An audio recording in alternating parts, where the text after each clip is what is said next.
All right, welcome. My name is Megan Tracy. I'm the director of the Professional Development Center at St. Ambrose University. We're so glad to have you here. We're so glad you're investing your time with us. One of the things the Professional Development Center really seeks to do is reach out to the community members and support you in your educational journey wherever you may be and wherever you aim to go. But we are here for you to be that resource as you continue to grow throughout your development journey. So with that, this series in particular is for our young professionals. So we're so glad that you could be here today. Young professional is a diverse meaning. And so we welcome all professionals, really, no matter where you are in your career journey. And we hope that you can take something away and apply it to your journey. With that, just want to tell you a little bit about an upcoming program that we're doing here at the university. The Sustainable Development Goals launch is really a part of a bigger project globally to really think about the way we do business and the way we really support each other from everything from trying to solve huge global problems like poverty and world hunger and climate change to what we can really do here to make an impact. So if that strikes your fancy and you're just interested in learning more about what our global leaders have to say about the future of sustainable development and how it might apply in your realm, we'd love to have you. This is actually a free program that we'll be offering to St. Ambrose undergrads primarily, but we really want to connect with community partners because we know this work is the work of all of us. And I think especially as young professionals, this group may relate because I think a lot of these global issues are really going to impact our careers as well. So it's a very short 3-session program that begins in February. Right now, the first 2 sessions are virtual. The third one planned to be in person, hopefully. And so if that is something that strikes your fancy, and we'd love to have you, the website is there so you can learn more. There's also a QR code that you can scan there at the top if that is of interest to you. We'd love to have you participate in that with our students. So one other thing that huge thanks to our series sponsors, the JCs of the Quad Cities. They have been sponsoring us this will be our 3rd year now.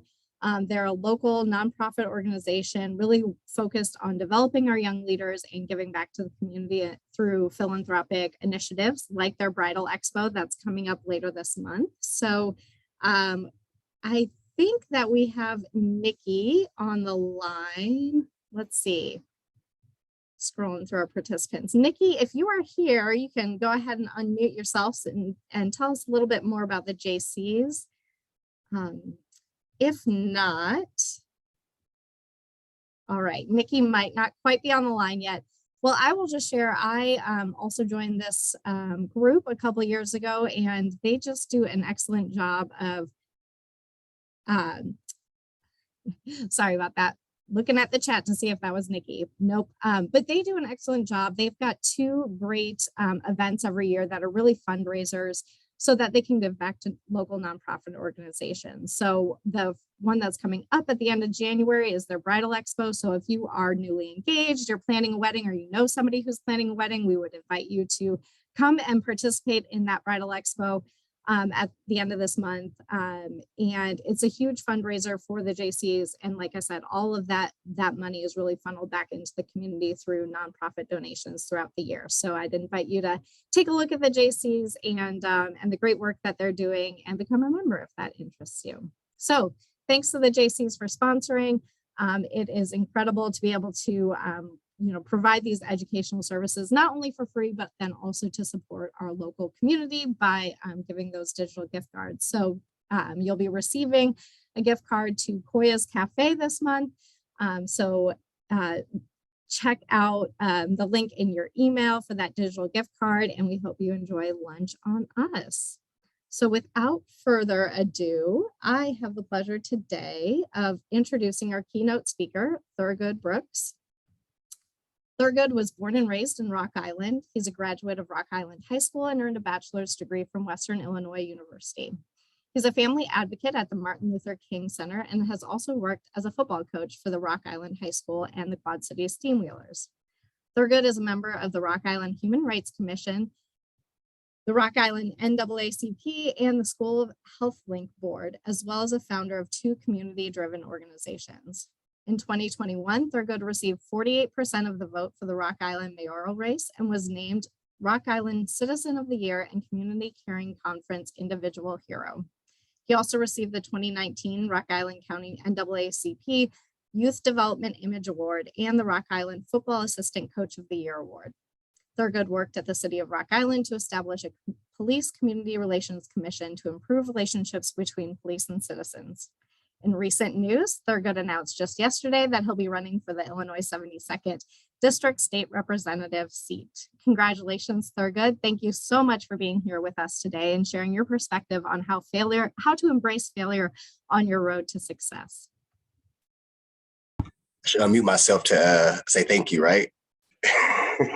Thanks, Megan. I appreciate it. As always, I'll start here. Megan's a jewel at St. Ambrose. I was fortunate to meet Megan last year. We met about a year and a half, maybe, and go through a leadership course at St. Ambrose that was, I believe, very influential and helpful for myself. So thank you, Megan. You're awesome as well. Thank you. All right. So thank you all for deciding to come and join me today, with us today. And on today's topic, embracing opportunities where you're likely to fail. Can everyone hear me? I don't have my usual mic and everything. We're good? Okay, thumbs up. Awesome. So I like participation, okay? And I know it's kind of difficult to do that in a virtual world. Megan talked about we can break off, but I didn't want to break off. I want us to all be together. And so I would like someone of our 29 participants to read this lovely quote by the beloved Muhammad Ali.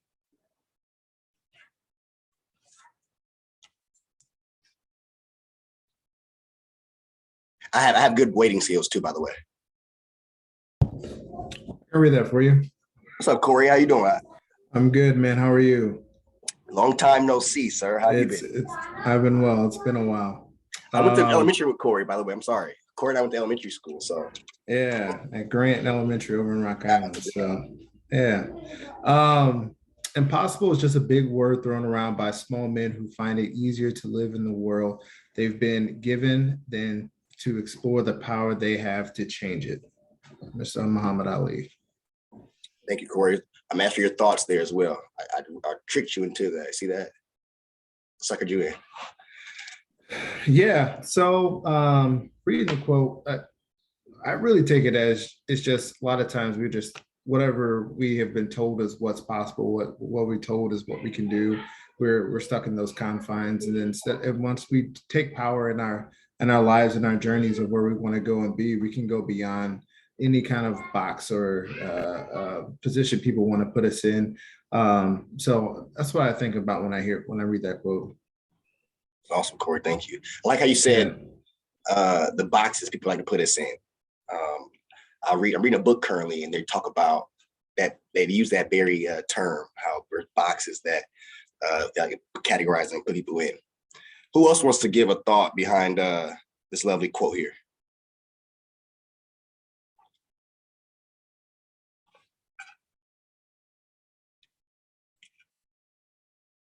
And no takers?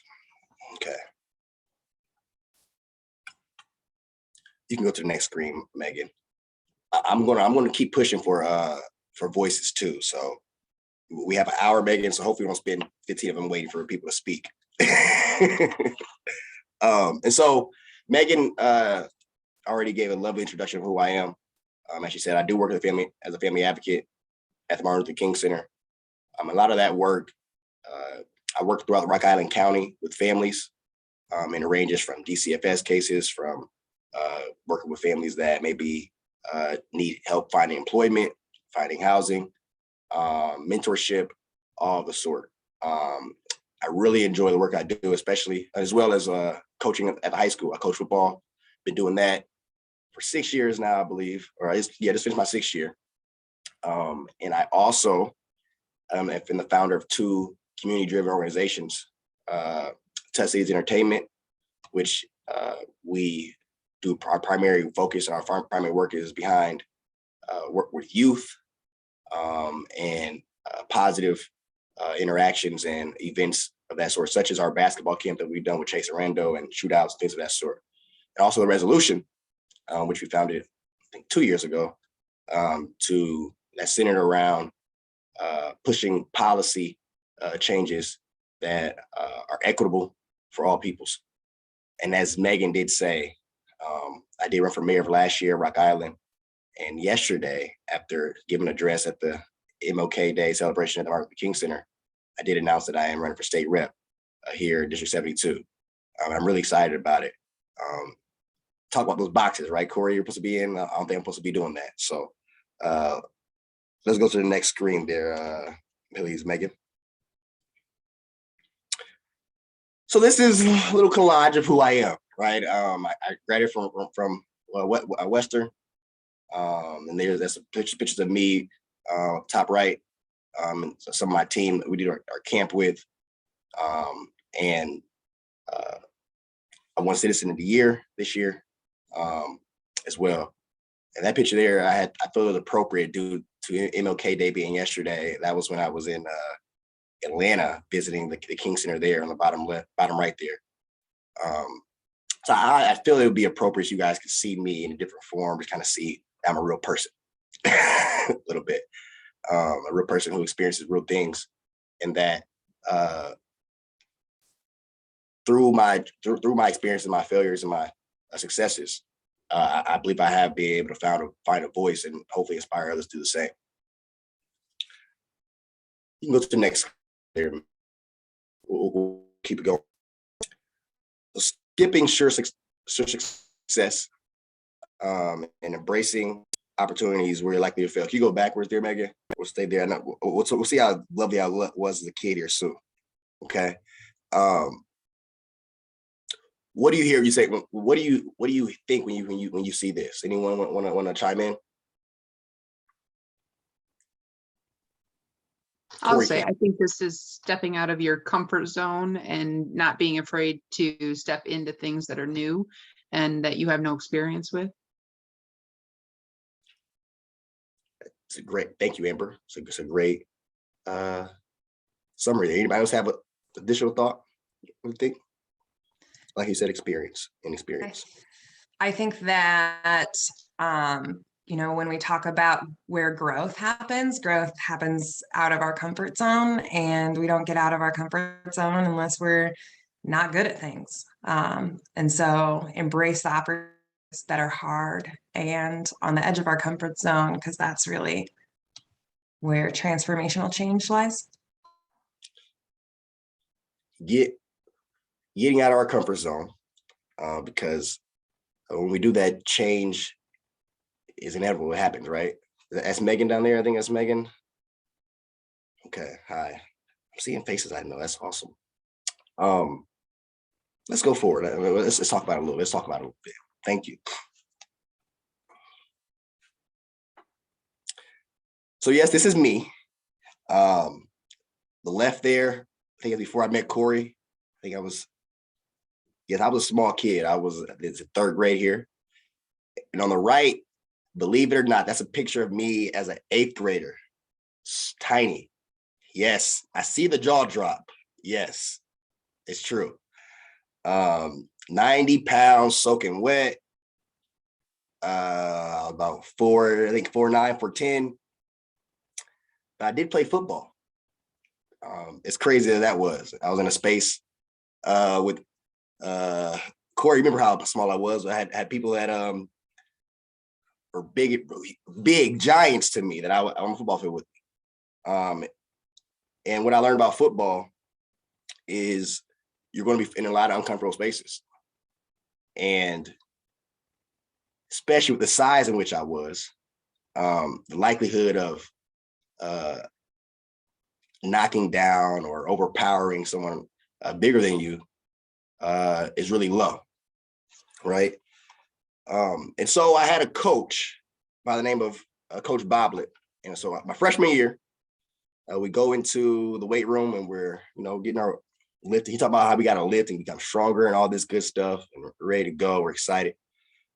And then he begins to talk about, he points to the freshmen, looks at us, He says, by the time you guys are seniors in high school, ready to go, you will be prepared for battle on Friday nights, and big and strong like these guys here, pointing to the seniors.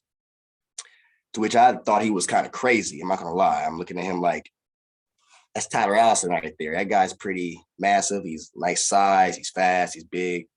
But he assured me that we would do it. And he began to talk about how we lift weights and why we lift weights.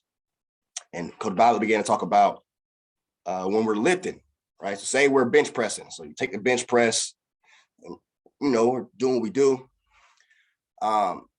He talked about the important part of maximizing and gaining strength and building muscle was the point when your muscles felt that they were at their weakest or they couldn't go anymore.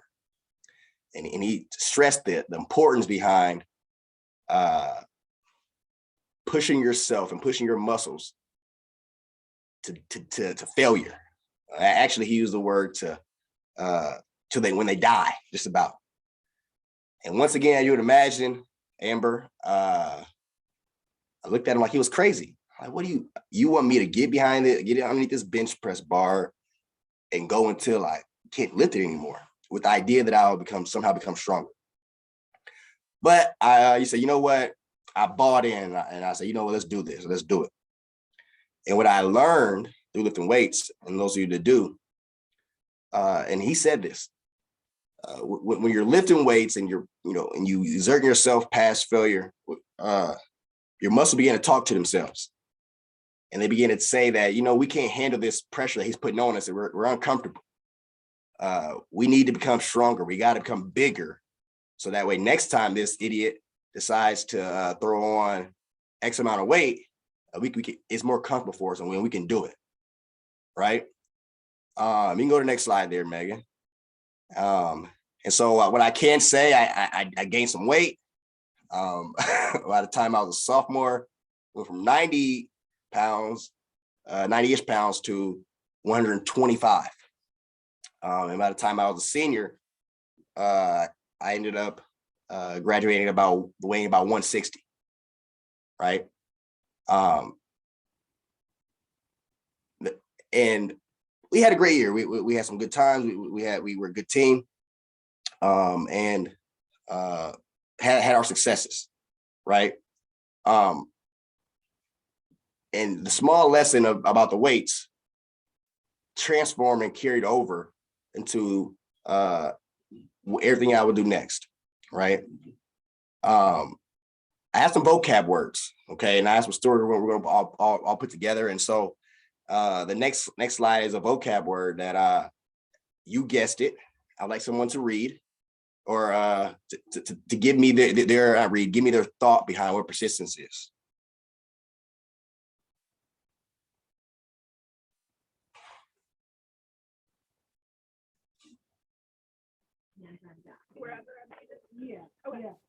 Persistent to me is like to keep moving forward, even when it is tough or you think you can't do it.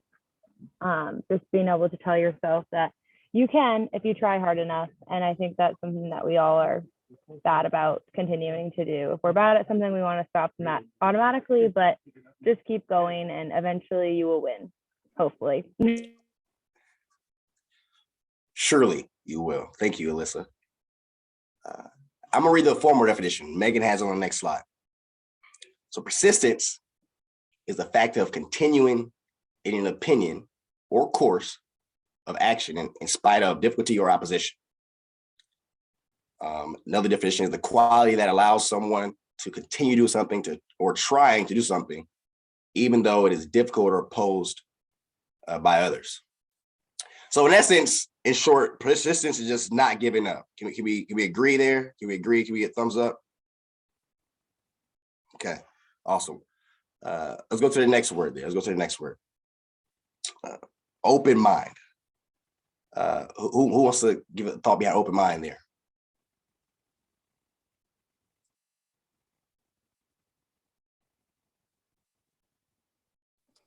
I like to think it's just being willing to listen to others who have a difference of opinion from you. You may not necessarily agree with it, but being willing to listen and to hear others' perspectives. Okay. Thank you, Corey. I try to pause, see if anyone want to join and chime in. I will capitalize the talking. There are like 10 people in here that know that I will capitalize on the talking. So come on. I think an open mind, so this is weird, but brains are plastic.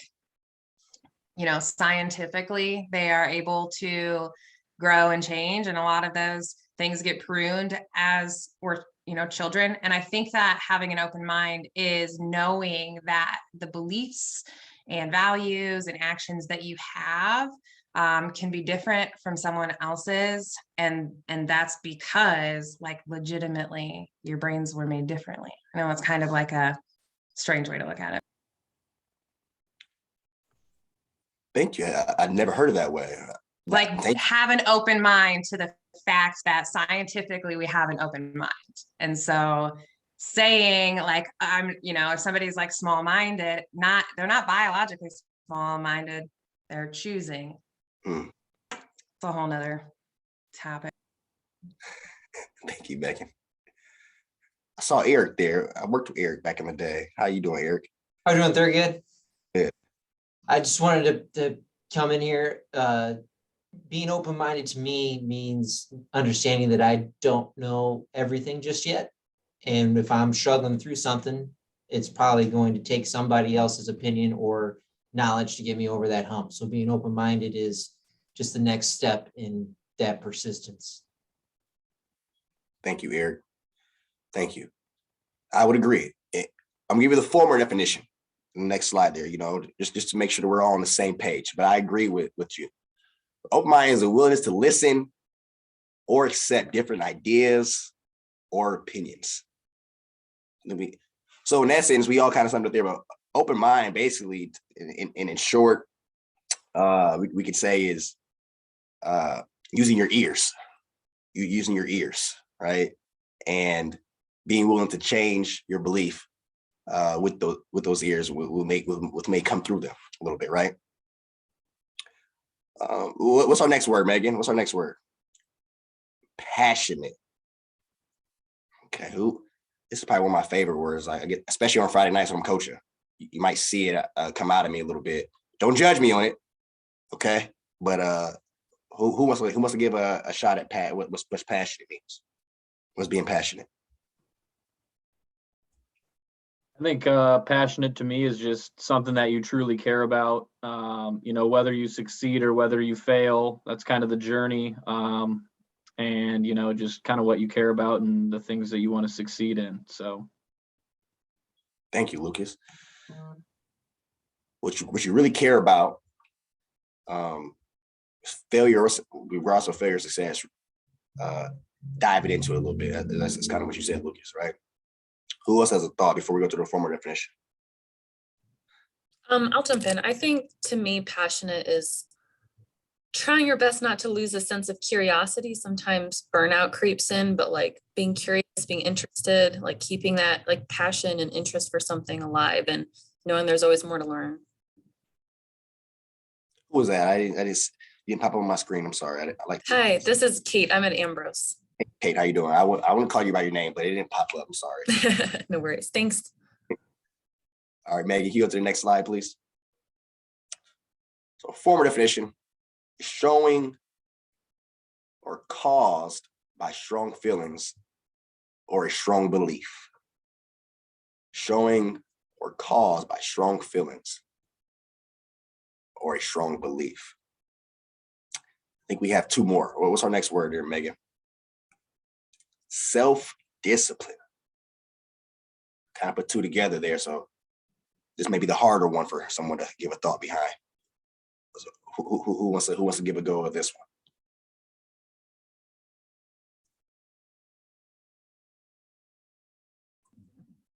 I'll give it a go.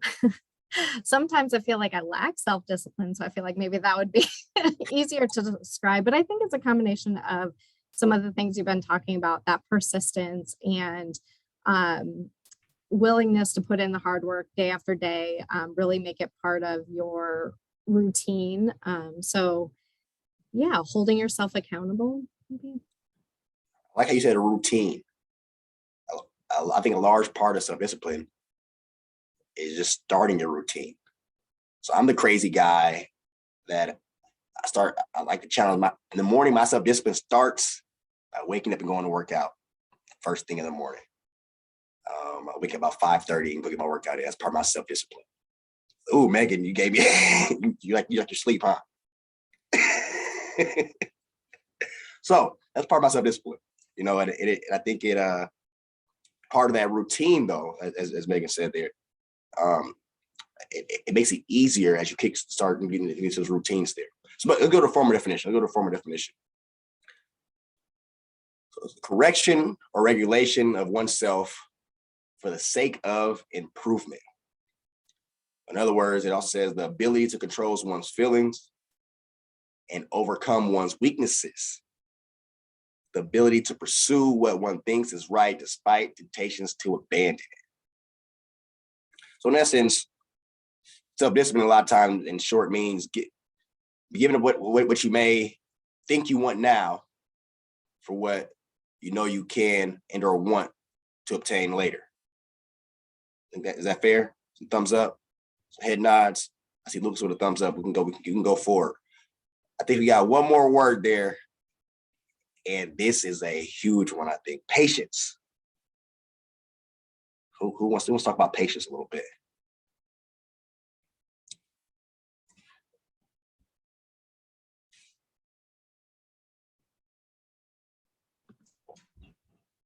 To me, when I see this word, I think of another word, which is wait, which I think we all have a hard time doing nowadays.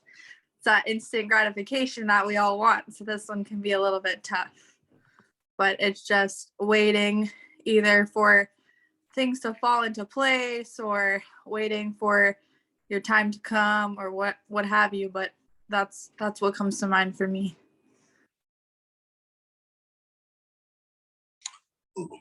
I do not enjoy the space between where I am and where I want to be in the present. Thank you for that. Thank you, Sydney. I appreciate that as well.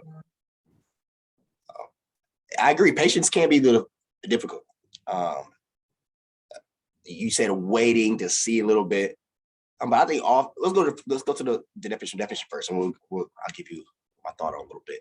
So the capacity to accept or tolerate delay, trouble, or suffering without getting angry or upset. So I'll read that again because I want us to really let that soak in our soul a little bit. The capacity to accept or tolerate delay, trouble, or suffer without getting angry or upset. So while patience does include some waiting, as Sydney said, I think with the definition and how we summed up together, patience, in short, I guess could be taking a step back, analyzing and with a little trust. You follow me there?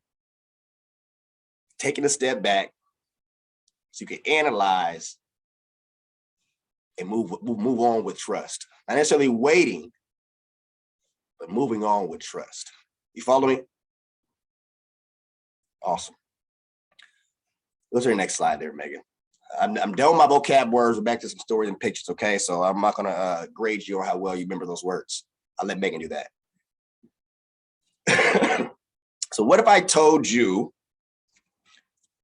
that I found my voice by realizing it wasn't loud enough? I found my voice by realizing it wasn't loud enough. So this here is a picture of me. Wow, once again, young. You guys got some, you're welcome, by the way.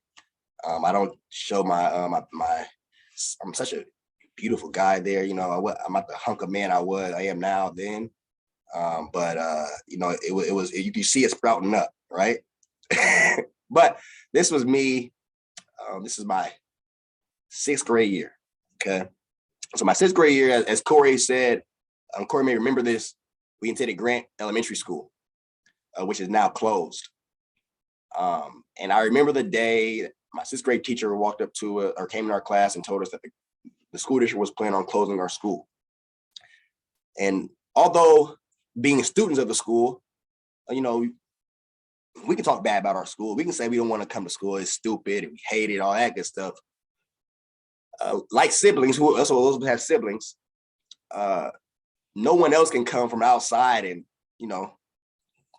talk bad about your sibling or this story, instance, your school. And so what I did, learning that it bothered myself and my peers. And I decided, they got to hear how I feel about this. So sixth grade me wrote up a speech, and I decided, I told my dad, I'm going to a school board meeting where I'm going to present this to the school board. As a sixth grader, yes, I was that crazy then. And so I went before the school board. I read my letter. I even got some tears out. I was cried a little bit. But at the end of the night in the meeting, Superintendent Loy and the school board voted 6-1 to close Grant School after the following year. I remember sitting there and I remember looking at all those people in the chairs who were decision makers at the time, and remember them thinking, did they not know that we had textbooks that my mom used? Did they not know that we deserved an equal investment at our school as, say, Thomas Jefferson or Horace Mann? Did they not understand that by moving kids that live in this community and bus into another community because their community school was closed, that it could have a long-lasting negative impact upon those students who may feel like they're inadequate or they're not as valued as other students because of where they're from. And so after that decision, that's when I knew then that although with the loss, so to speak, and although school was going to be closed, I knew then that I had to position myself to be of service to others, to make a more rational decision for all. So that's when I knew then that representation and people needed to be in seats to make decisions for everyone. Let's go to the next slide. Let's talk about something else here. So what if I also told you, Eric, that I'm a state champion because my senior season in football ended in disaster? Two different sports. Actually, I was anti-track. I thought track was silly. I thought it was stupid. I didn't think it was a sport. I thought it was a hobby. I thought, why are people just running around in circles to call themselves, athletes? That's not fair to us real athletes that play football. And so my senior year that I talked about a little bit earlier, we were pretty good. We were number 2 in the state at one point. We were 6-0, chugging along. And then we got upset. Alderman beat us. I'm still mad about it. Nobody comment or chat say anything about that, because I promise you I might end the call. So Alderman beat us. And then our season kind of started to, have a rough spot. We make playoffs. And the first round of playoffs, we win. After I block a potentially game-winning field goal, I block it. Some other things happen. We win the game, and then we're on to Crete Monet. And at Crete Monet, we beat them twice over the past 2 years. So of course we're going to beat this. We're going to beat them. We're going. Our goals are still set. Fourth quarter Crete Monet game. Long story short, Laquan Treadwell. I'm sure some football guys and gals here might know him. He played for the Vikings some time ago. Although he had done nothing offensively all game. We kicked the ball off after scoring what we thought was our game-winning touchdown. We're up, I think, by 5. Kick the ball off. It starts bouncing on the ground. He picks it up. 98 yards later, Cremona beats Rock Island Rocks. Our season's over. Wow. So now, after 4 years, actually a lifetime, really, of all this work, all this hard work, lifting weights, all the things I was doing, the belief that we're going to be state champion, it comes crashing down. So I decide that, I'm going to compete for my school one more time. Why not? I'll do this hobby. It's called a sport and track. And so coming in track, knowing that I was 4 years behind everyone else. So that meant, I had to accelerate my learning. I had to really be coachable. I had to be open-minded. I had to be persistent daily in practice to really just try to catch up to everyone that was ahead of me, just so I could have a chance to compete at the level in which I'm supposed to be a senior. And so I came out to do 200 and 4x2. Our 4x100 anchor leg shatters his arm. And so now Coach Lewis comes to me and says, Thurgood, you're going to be our anchor leg in the 4x100. Pause. You're crazy, coach. Anybody that knows anything about track, Rock Island track, 4x100 is like the relay team. I'm not built for this, coach. It's not what you want to do. But he believed in me, so let's do it.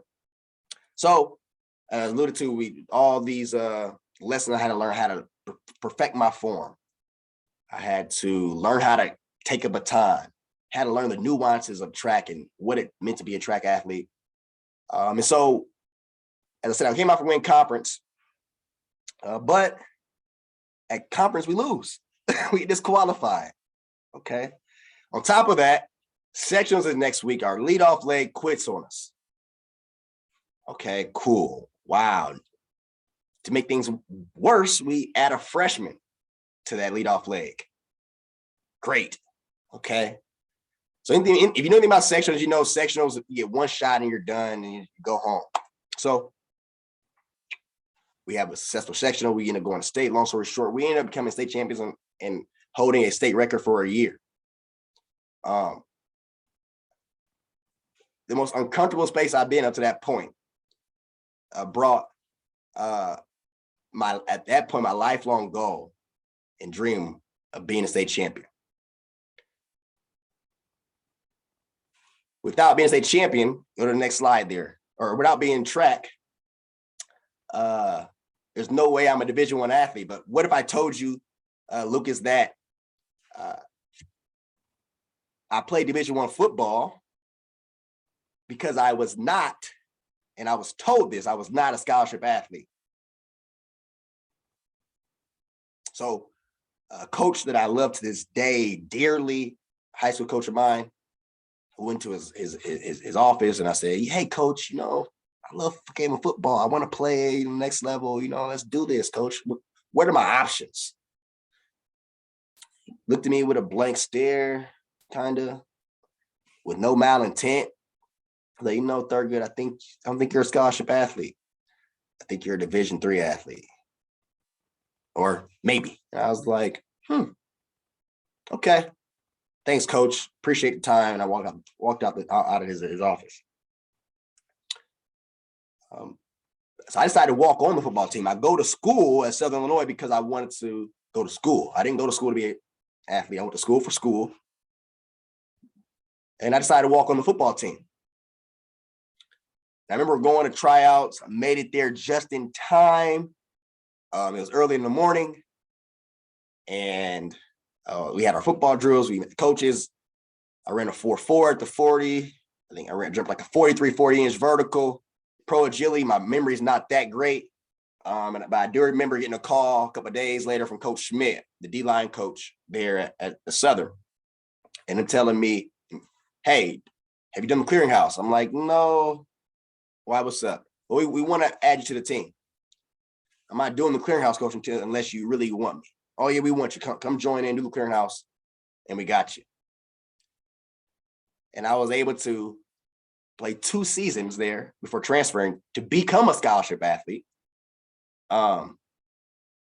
and learn so much more than the game of football in itself. Let's go to the next slide there, Megan.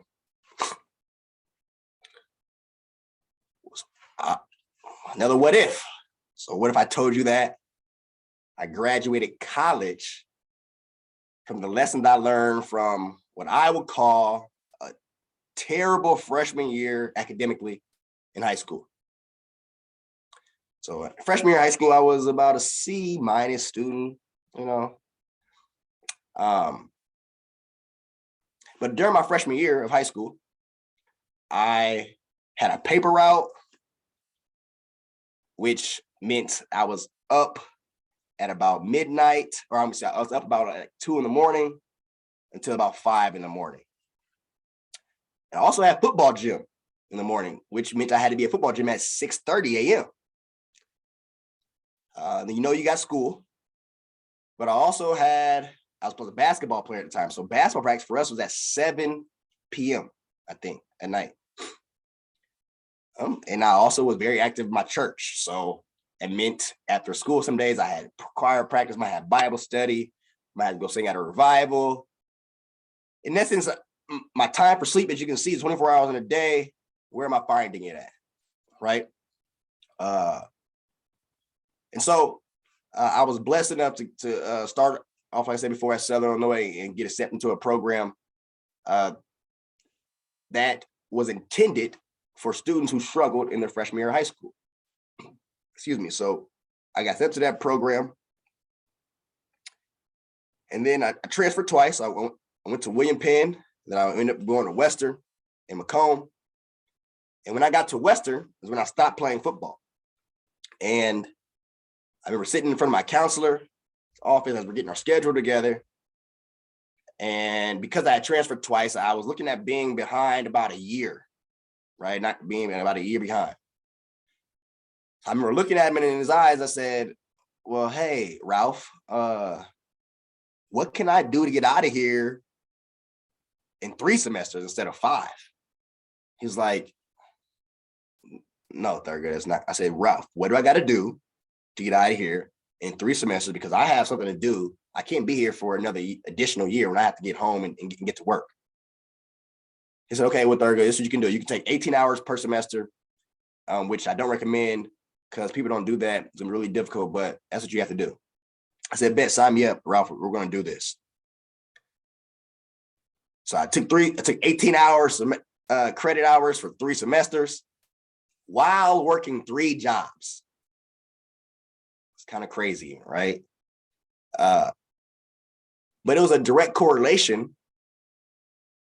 And as it was as if I prepared myself, my freshman year of high school with that paper route. With practice and church and all the responsibilities I had, all those times of being uncomfortable, thinking I was losing sleep, thinking that I didn't have enough time in the day to do other things. Wasn't a direct reason, I believe, and practice for me to be able to take 18 hours and 3 jobs and graduate in 3 semesters. Let's go to the next slide. I think we have a couple more stories for you. So what if I also told you guys that I'm a football coach mainly because I think I quit playing football in college. It's kind of asking more on this, right? So after transferring to William Penn, where I was on football scholarship, I played there for, I think it's 1 season. I was there for 1.5 years. When I transferred to Western, I decided, although I had opportunity to play, I decided, 18 hours working, football is probably not going to be, not going to do that. And so I was blessed with the opportunity as one of those jobs to work in the football office. So one of the coaches that I one of the coaches at Western, he was then the assistant head coach at Western, was one of my coaches at Southern Illinois when I was there. And so him and I were communicating throughout the summer. And then he said, you know what, Thurgood, if you're not going to play, how about we offer you a job to come work in our office as a recruiting coordinator? You come in when you want, you kind of do your own hours. And that's at least the way I can help you out. I said, awesome, let's do it. So I took the opportunity. They had me watching film. They had me breaking down film. They had me calling recruits. They had me setting up recruiting visits, attending practice, games, things I had never really done before because I was always the athlete, right? And fast forward to my graduation, and in a meeting with the then head coach at Rocky, before he knew that I had done anything at Western as far as the coordinating, he said, Thurgood, how did you get this level of understanding here that most players don't have? And I was able to harken back into Western and my experience there, and not being a football player anymore, and instead of being in an office there. The next.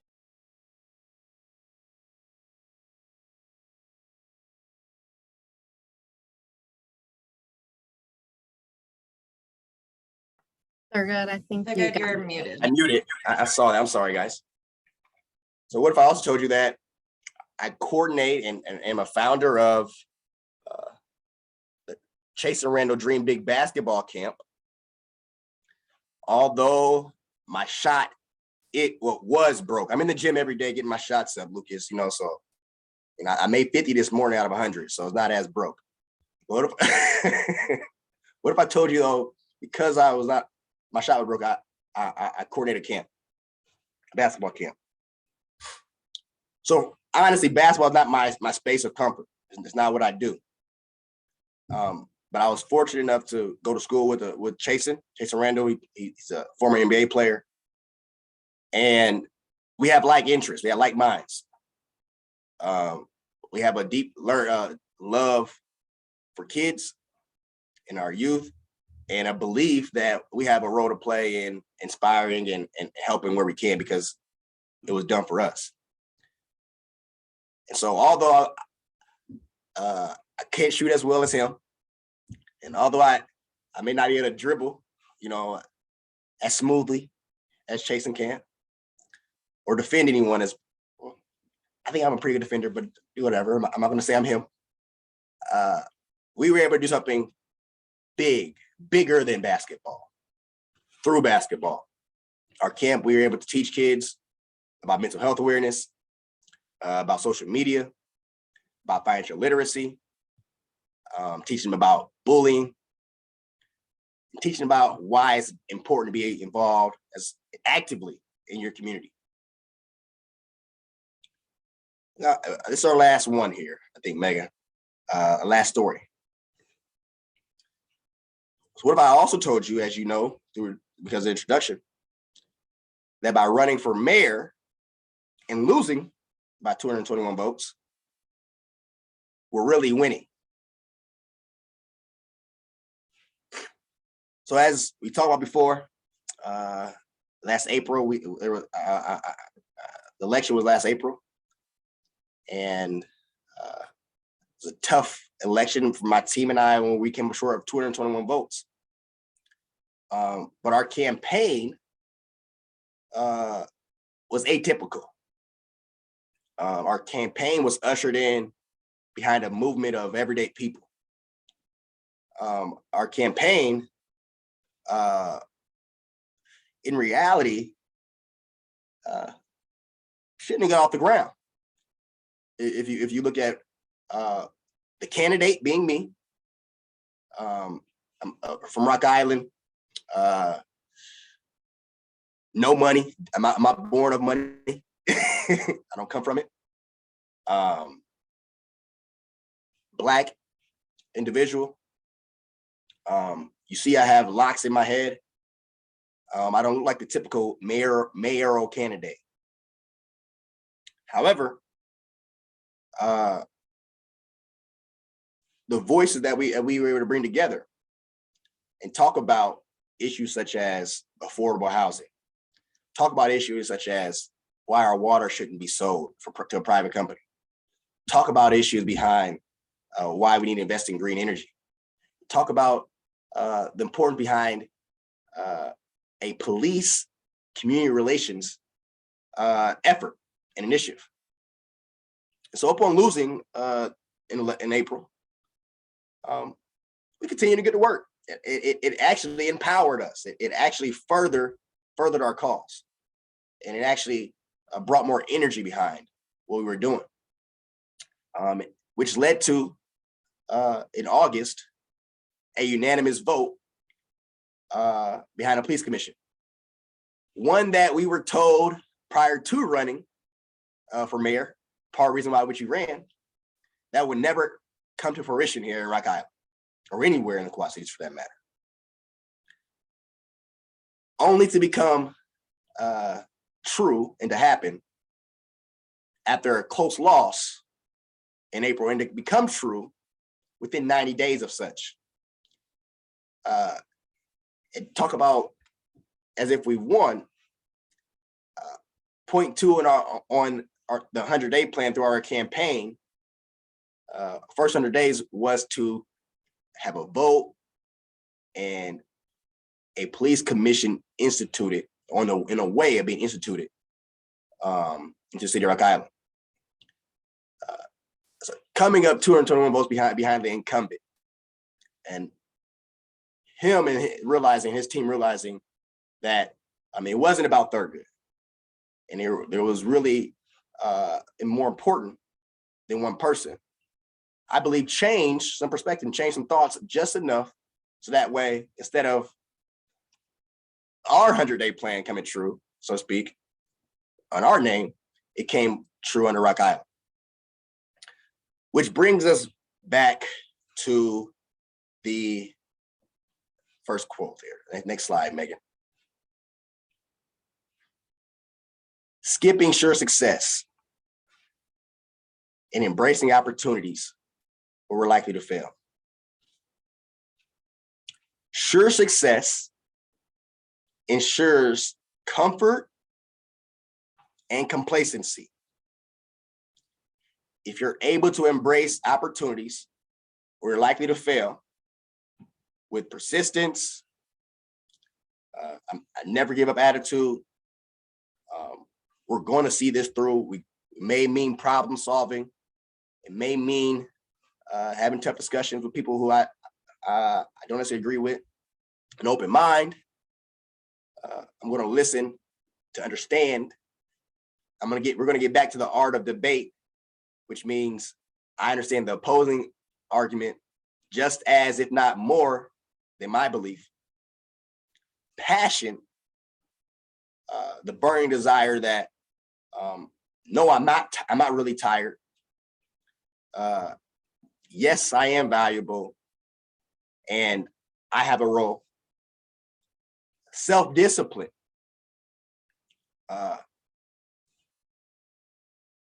Understanding and believing, I might add,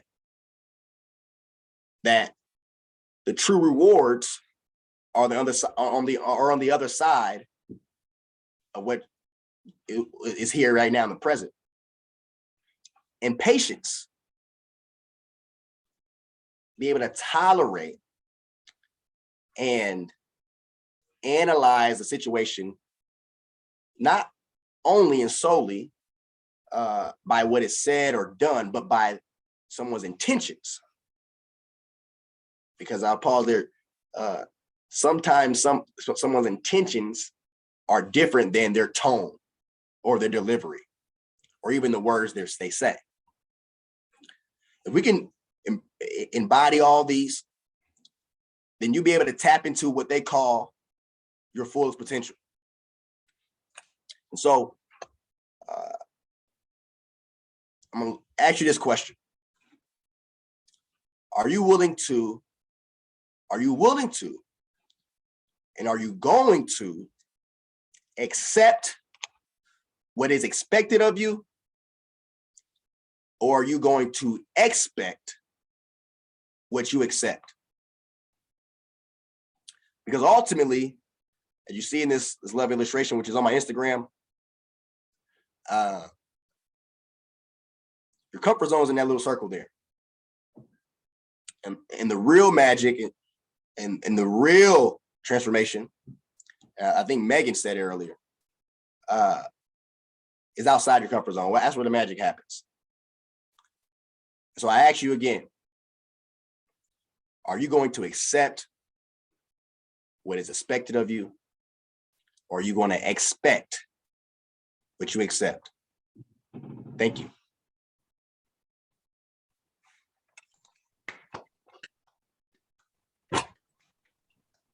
Thank you, Thurgood. Any questions? We have just a couple of minutes left before the top of the hour.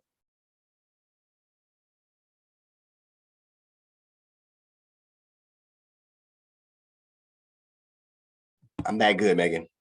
I know you've answered all of our questions.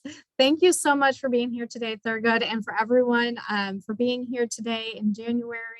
Our series will continue throughout the year. We'd love for you to continue joining us. We'll see you back here in about a month. Thanks, everybody. Thank you. Thank you, everyone. Enjoy your time. Rest of your day.